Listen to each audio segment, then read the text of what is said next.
Perkenalkan, nama saya Yosandi Nomreni, NIM 1803030149, kelas C, semester 6, prodi Sosiologi. Pada video kali ini saya akan membawa tema tentang dan nama mengapa pengaturan informal itu penting. Aduh, semoga lah begini le, sulapar le. Kalau ada orang le, di mana? Oh, ada kawan satu di situ. Bro, mari sini sa, kotong dua dulu di sini sa. Iya bro, iya. Oh ini, oh habis situ sana apa? Kotong sama-sama toh. Iya, BSP. Oh, bro pernah ini dengar ini apa tentang nama-nama mengapa pengaturan informal itu penting kok? Kalau sana apa nah kotong dua ini omong kok, bahas-bahas sedikit supaya siapa tahu bro ada pemahaman juga bisa saling berbagi toh. Iya bro, aman sa. Omong sa, beta jo sedikit-sedikit paham tentang ini materi jo supaya kau saling berbagi. Bro, yang duluan bro beta. Supaya kau saling melengkapi begitu. Oke, mulai suwe bro nama demokratis, uang politik dan korupsi akar lebih dalam dari Malaysia. Politik Michael Johnson, mayoritas orang Amerika melihat uang politik sebagai korup, proses politik sehari-hari, dan sebagai merendahkan nilai-nilai demokrasi dan prinsip dengan cara yang mendasar. Ya, itu sudah. Namun secara paradoks tuh hampir semuanya seperti itu.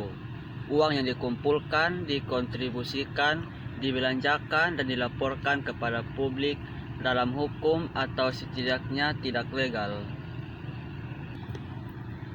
Mungkin mayoritas yang solid dan langgeng rakyat Amerika salah satu tentang pengaruh politik yang sebenarnya uang atau tidak mengerti arti korupsi, tetapi luasnya ketekunan dan intensitas dari sentimen populer bahwa kita tidak boleh meremehkan.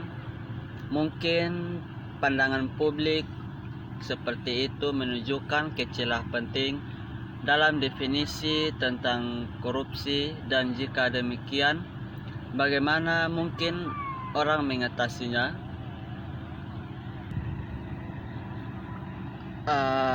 Perdebatan tentang definisi korupsi selama bertahun-tahun telah terjadi tidak meyakinkan karena mereka telah ekstensif.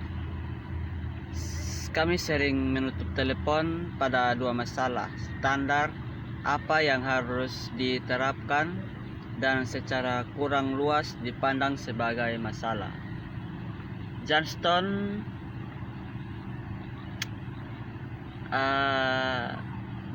dia mengatakan bahwa sama rumitnya untuk apa yang menerapkan.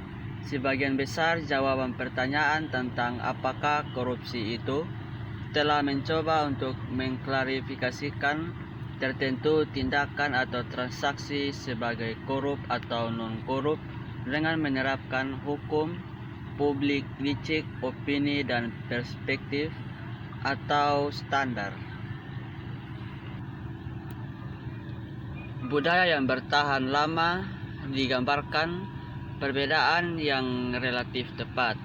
Pendekatan hukum telah menjadi yang paling luas didukung, tetapi opini dan perspektif publik, terutama jika hal itu terjadi, peringkat negara pada indeks korupsi dan standar budaya, khususnya di antara orang sarjana yang ingin membuat atau menghalangi perbandingan di lingkungan sosial yang sangat berbeda, juga memiliki pembelaannya.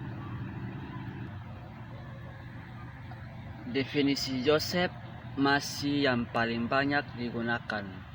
Korupsi adalah perilaku yang menyimpang dari kewajiban formal masyarakat, peran karena pribadi mengenai keluarga dekat, pribadi dan klik pribadi, keuntungan uang atau status, atau melanggar aturan terhadap pelaksanaan tertentu jenis pengaruh pribadi, tapi sifat perdebatan definisi yang berjalan lama dan tidak meyakinkan menunjukkan bahwa kesenjangan dan ketidaksepakatan tetap ada hukumannya.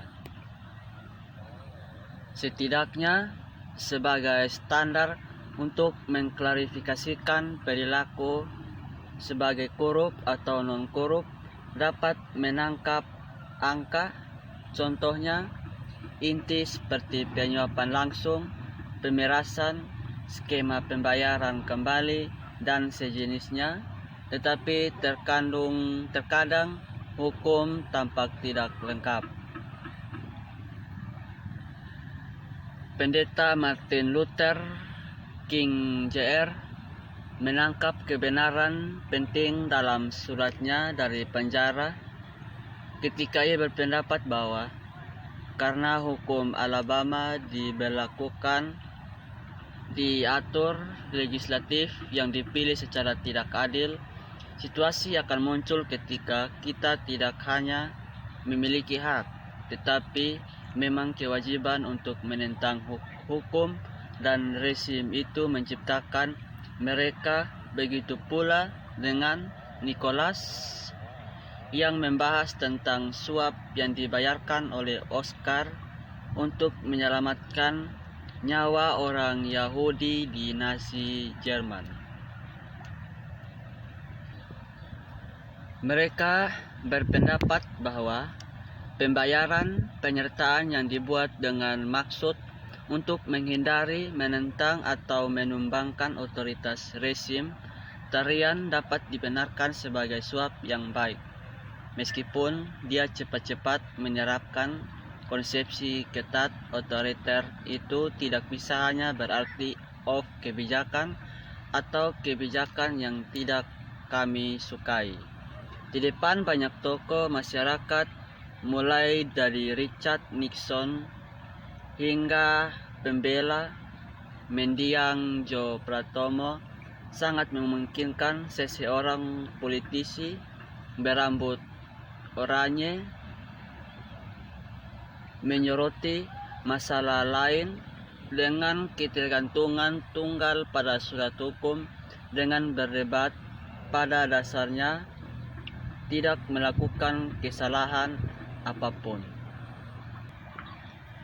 Salah satunya adalah korupsi bukanlah yang terbaik dikonseptualisasikan sebagai atribut dari suatu tindakan, transaksi, atau orang, tetapi alih-alih sebagai dilema sosial yang berkelanjutan tentang keadilan, terutama tentang menentukan dan mempertahankan batasan yang dapat diterima atas kekuasaan resmi, hubungan antara kekayaan dan kekuasaan, serta peran dan hak warga negara dan elit.